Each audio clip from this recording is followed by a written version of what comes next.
Hello okay hello role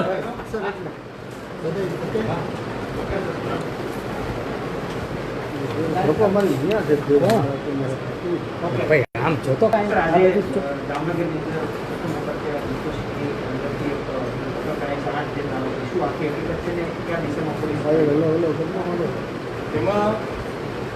घना समयથી જે છે જયેશ પટેલ અને એના સાગરીતો દ્વારા બાબતનું રચી અને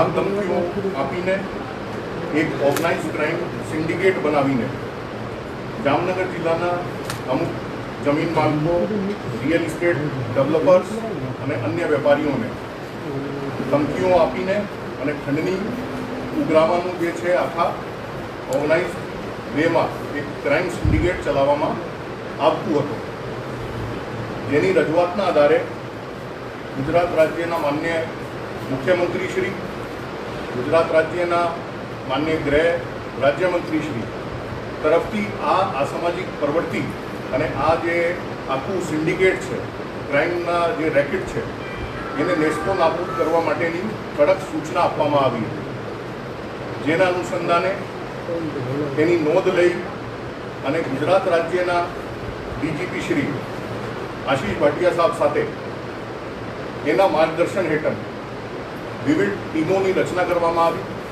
આ સમગ્ર ઓપરેશનમાં જે કામગીરી કરવામાં આવી છે એને અત્યંત ડિસ્ક્રીટ તરીકે સિક્રેસી સાથે, ગોપનીયતા સાથે પૂરી કરવામાં આવી। पुलिस माटे बहुत अघरू चैलेंज હતો कि जे माहिती अपने एक ऑर्गेनाइज रेकेट चलावता माणस होय एना विरुद्धમાં અમારી પાસે જે ઇન્ફોર્મેશન કલેક્ટ કરવાની હોય એ ખૂબ જ ગોપનીયતાની સાથે અને એક મક્કમતાની સાથે કરવાનું હોય છે। એટલે એમાં જામનગર જિલ્લાના એસપી શ્રી દીપન બદ્રન સાહેબના ડાયરેક્ટ માર્ગદર્શન હેઠળ બહુ રાત દિવસ મહેનત કરી અને એએસપી જામનગર સિટી જે છે નિતેશ એ લોકો અને અમે સંપૂર્ણ ગોપનીયતા બનાવી એક ટીમ વર્ક બતાવ્યો છે, જેના ફલસ્વરૂપે કહેતા ખૂબ હર્ષની ભાવના સાથે હું એ કહી શકું છું, ગર્વ સાથે કહી શકું છું કે આપણે જામનગર જિલ્લામાં આ ઓર્ગેનાઇઝડ ક્રાઇમ સિન્ડિકેટના જે એક્ટિવ મેમ્બર્સ છે જયેશ પટેલ સિવાય એના 13 જેટલા સાગરીતો એ આઈડેન્ટિફાઈ કરી એના વિરુદ્ધ જે ઇન્ફોર્મેશન મળી એના આધારે अपने आईबीसी नहीं पर जामनगर में प्रथम वक्त अपने मुंशी टॉपना 2015 जे एक्ट है एना सेक्शन 3 ना 125 सब सेक्शन उपरांत कलम 4 ए उपरांत आईपीसी नी 120 बी 386 387 506 1 506 2 आवा विविध सेक्शन्स हेठन आ गुना दाखिल करवामां गईकाले आव्या छे। एना माटे संपूर्ण अभ्यास कर्या पछी मारा द्वारा आ गुना दाखिल करवानी परवानगी आपवामां आवेली छे, जे कायदेकीय जोगवाई मुजब छे। अने रातोरात जामनगर पुलिसे खूब सराहनीय कामगीरी करी 8 जेटला आरोपीओनी एमां धरपकड़ करी छे। ए लोगोना ब्रॉड एमओनी आपणे चर्चा करीए तो पहले ए लोगो मोकानी जे जमीन होय एने आइडेंटिफाई करे, ए जमीन आइडेंटिफाई करीने एमां बोगस दस्तावेज उभा करे, बोगस दस्तावेज बनावी पछी एना कोर्टमां दावा पेश करे अने दावा ज्यारे पेश करे पछी जेनी जे मूल मालिकी होय एने उपर दबाण करवामां आवे समाधान करवा माटे। अने अगर ये दबाण वश कोई पण कारणोसर ये दबाण हेठळ ना आवे तो एमने धाक धमकीओ इवन फायरिंग सुधीनी घटनाओ अंजाम आपवामां आवती हती। तो आ प्रकारना एना एमओ हता। अत्यारे अमे 8 जणानी धरपकड़ करी छे, जेमां अतुल भंडेरी, वशरामभाई मियात्रा, दिलेशभाई टोलिया, मुकेशभाई अबंगी, परवीनभाई चोवटिया, जिगर उर्फ जिमी परवीन चंद्र, अनिल अने प्रफुल्लभाई पोपट, ए सिवाय जसपाल महेंद्रसिंह जडेजा जे हाल जामनगर जेल में है અને જયેશ પટેલ, આ 10 નામો અમે અત્યારે આપણી સામે જાહેર કરીએ છીએ. એ સિવાયના જે નામો છે એ ગોપનીયતાના લીધે અમે અત્યારે જણાવતા નથી. અને આ ગુનાના વિષયમાં હવે હું જામનગર એસપી સાહેબને કહું છું કે થોડી વિગત આપની સાથે આ એક્ટ શું છે અને શું જોગવાઈ છે એ શેર કરશે. એક મિનિટ હજી પૂરું થતું.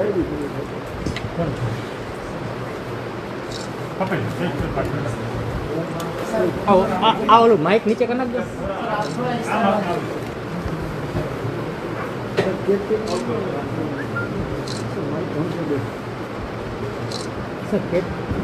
સર માનનીય ડીએસપી સાહેબની માર્ગદર્શન અને મંજૂરી બાદ અમે જામનગર પોલીસે વિકસિત ટોપની પર ગુનો દાખલ કર્યો છે, જે ગુજરાતની અંદર control of organise crime and terrorism એક્ટની સેક્શન 4 પ્રમાણની પ્રથમ ગુનો છે. પહેલી વખત આ કાયદાની અંદર સેક્શન 4 પ્રમાણે કરવામાં આવે છે. એની જોગવાઈ છે કે જ્યારે પણ ઓર્ગેનાઇઝ ક્રાઇમ સિન્ડિકેટની અપ્રમાણસર મિલકત સાચવા માટે અને એની મિલકત વાપરવા માટે કોઈ માણસ ઉપયોગમાં લેશે તો એના વિરુદ્ધની કાર્યવાહી છે. આ ઓર્ગેનાઇઝ ક્રાઇમ સિન્ડિકેટની ગુનાની અંદર અમે ગેંગના મેમ્બર બનવા માટે, એમને માહિતી તથા આરોપીઓને સાચવા માટે, એમને પ્રોપર્ટી રાખવા માટે, ઓર્ગેનાઇઝ ક્રાઇમ્સ કરવા માટે અને કોન્સ્પાયરિંગ એન્ડ એટેમ્પ્ટિંગ એન્ડ એબેટિંગ એ પાંચે પાંચ જોગવાઈ મુજબ ગુના દાખલ કરવામાં આવ્યો છે. એની તપાસ નિતેશ પાંડે એએસપી જામનગર શહેર કરવાનું છે. અને આ કાયદા પ્રમાણે જે ગુનો દાખલ કર્યો છે, અમારે સૌથી પહેલાં તબક્કા હતું કે આ ઓર્ગેનાઇઝ ક્રાઇમ સિન્ડિકેટ જે જામનગરમાં સકંજો કસવા માટેની જે ફિરાકમાં હતું, એ સિન્ડિકેટને મૂળ સુધી પહોંચી અને સિન્ડિકેટને તોડવા માટે ગુજરાત સરકારની અને માનનીય મુખ્યમંત્રીશ્રી તથા માનનીય ગૃહ રાજ્યમંત્રીશ્રીનું માર્ગદર્શન અને ડીજીપી સાહેબનું ડાયરેક્ટ સુપરવિઝન હેઠળ આ ગુનો દાખલ કરવામાં આવ્યો છે. આમાં 8 આરોપીને અમે કાયદેસર ધરપકડ કર્યું છે. એક આરોપી જેલમાં છે. બીજા આરોપીઓ જે એમને આ ગેંગની અંદર સહકાર આપેલા છે, જેની અંદર આ 5 કલમ મુજબ ગુનો કરવામાં આવેલ છે, એને માટેની અમારે તજવીજ ચાલુ છે. બાકી 4 આરોપીઓના માટેની અમારા તપાસ ચાલુ છે અને આગળની તપાસની કાર્યવાહી ચાલુ છે. ખાસ કરીને સજાનું શું પ્રાવધાન છે આ ગુનાની અંદર જુદા જુદા કલમો પ્રમાણે જુદા સજાની જોગવાઈ છે. અમારે જે ગુનાઓ જે દાખલ થયેલા છે એની અંદર 5 વર્ષથી લઈને આજીવન કેદ સુધીનું સજાની જોગવાઈ છે, જેની અંદર અમે ગુના દાખલ કર્યો છે. અને જે આરોપીઓ ધરપકડ થયેલા છે એના જુદા જુદા કલમ મુજબ પુરાવા એકત્રિત કરીને ચાર્જશીટ કરવામાં આવશે. સાહેબ, આ 13 લોકોની સાથે અન્ય કોઈની સંડોવણી એવું લાગી રહ્યું છે અથવા તો દિશામાં પોલીસ કરી? અત્યારે અમે પ્રાથમિક રિપોર્ટ ઉપર ફર્સ્ટ ઇન્ફોર્મેશન રિપોર્ટ દાખલ થયેલા છે. એફઆઈઆરની તપાસ અત્યારે આજની તારીખથી અમે ચાલુ કર્યું છે. પ્રથમ દૃષ્ટિયા જે 8 લોકોની જે સંડોવણી છે અને જેને ધરપકડ થયેલા છે એના પૂછપરછ અમે આજે કરશે. એના પછી એના રિમાન્ડની માંગણી અમે ડેસિગ્નેટેડ કોર્ટ જે છે ત્યાં રિમાન્ડની માંગણી કરશે અને રિમાન્ડની સમય દરમિયાન અમે વધુ પુરાવા એકત્રિત કરવા માટે અમારે કાર્યવાહી ચાલુ છે.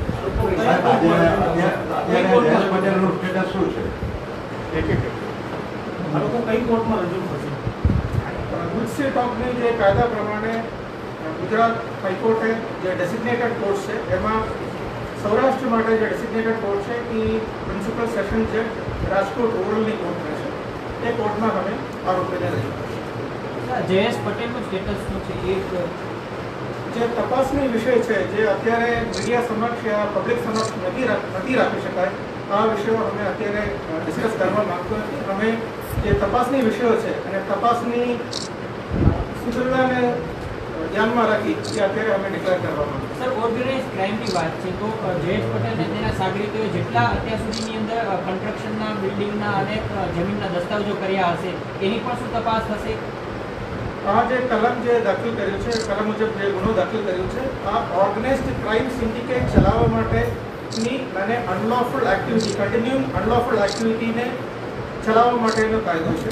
આ કાયદા પ્રમાણે જેટલા પણ એક્ટિવિટી થયેલા છે એને કાયદા લાગવામાં આવે ત્યારથી લઈને અત્યાર સુધી એની ઉપર અમારી કાર્યવાહી ચાલે છે અને આ કાર્યવાહીની અંદર અને તપાસની અંદર જે મુદ્દાઓ નીકળશે એની ઉપરથી અમે ચાર્જશીટ કરવામાં આવશે. પકડાયેલા આરોપી પૈકી કોઈ રાષ્ટ્રીય માણસ હોય અમારા માટે જે આરોપીઓ જે પકડાઈ ગયું છે એ આરોપી તરીકે અમે ગણીએ છીએ અને આ વિકસિત ટોકની કાયદા પ્રમાણે એમની પ્રથમ દૃષ્ટિએ જે આરોપની દાયરામાં છે એમને વિરુદ્ધમાં અમે કાર્યવાહી કરી. એક બિલ્ડર શું જે પકડાયા છે ક્યાં ક્યાં આરોપીઓ છે ને એ શું શું ગુનામાં સંડોવાયેલા બેરોજગારી માટે કે કોઈ ગુનામાં સંડોવાયેલી અત્યારે અમે જે ફરિયાદ દાખલ થયેલા છે એ ફર્સ્ટ ઇન્ફોર્મેશન રિપોર્ટ ઉપર છે જેની અંદર આ લોકોએ સેક્શન જે પ્રમાણે ડીજી સાહેબે કીધું છે એ પ્રમાણે સેક્શન 3(1) થી લઈને સેક્શન 4 સુધીનો 6 કલમ મુજબની ગુનો કરવામાં આવે છે જે ગુજસી ટોકની દાયરામાં આવે છે,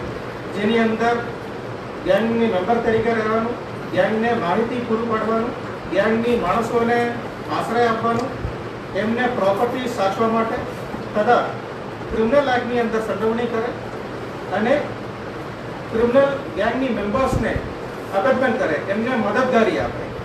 સાથોસાથ જે અપ્રમાણસર મિલકત જે ગેંગનું છે એને સાચવા માટેનું જે કર્મો છે એના વિરુદ્ધમાં જે પુરાવો છે એની ઉપરથી અમે અત્યારે કાર્યવાહી કરીએ છીએ.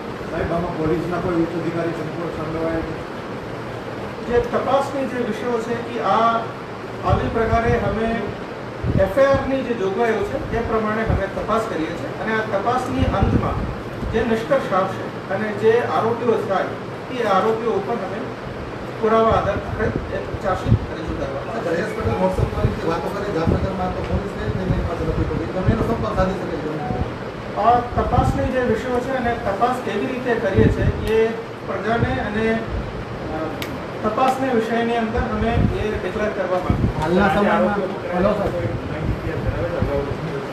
અમે જે એફઆઈઆરની અંદર જે દાખલાઓ રાખવામાં આવેલ છે એમની અંદર દરેક જે આરોપીઓ છે એમની વિરુદ્ધમાં જેટલા ગુનાઓ દાખલ થયેલા છે એમને વિરુદ્ધમાં કઈ કઈ પુરાવાઓ છે એ અમે એફઆઈઆરની અંદર ઉલ્લેખ કરેલા છે. Sir 1 minute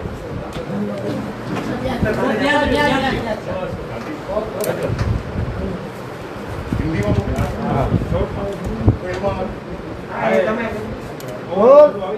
okay role. Jamnagar जिला में जयेश पटेल और उसके सागरितों के द्वारा जो उसके एक गुना का एक क्राइम का सिंडिकेट ऑपरेट करते थे, जिसमें खास करके जामनगर के जो बिल्डर्स हैं, जामनगर के रियल एस्टेट डेवलपर्स हैं, उनको टारगेट किया जाता था और अगर वो लोग उनकी कहने के प्रमाण में उनके साथ समाधान नहीं करते थे तो कई बार उनको धमका के इवन फायरिंग जैसे बनाव भी अंजाम दिए जाते थे.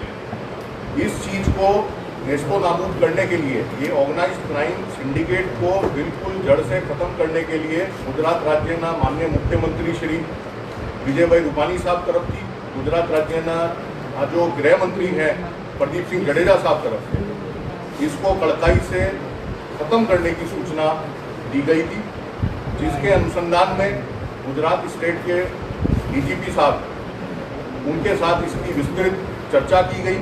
चर्चा करने के बाद एक एक्शन प्लान बनाया गया, अमुक चुनिंदा अधिकारियों को इसकी जवाबदारी दी गई और संपूर्ण गोपनीयता के साथ इस ऑपरेशन को पूरा करने के लिए मेहनत शुरू करी गई.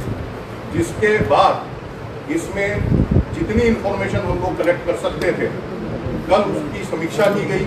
उसके बाद ये उचित लगा कि अब इसके ऊपर हमारे ये 14 लोगों के ऊपर ये जो कायदा हमारा गुजसी टॉक 2015 एक्ट है उसके हिसाब से, उसके सेक्शंस के हिसाब से और आईपीसी के कुछ सेक्शंस के हिसाब से हम इसमें गुना दाखिल कर सकते हैं. तो 14 लोगों के ऊपर ये गुना दाखिल करा गया है और जिसका इन्वेस्टिगेशन एएसपी जामनगर सिटी को दिया गया है और आगे की कार्रवाई इसमें चालू है.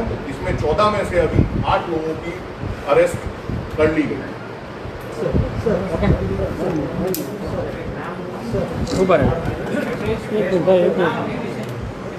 જે લોકોની ધરપકડ કરી છે અમે એકલાના આપશું.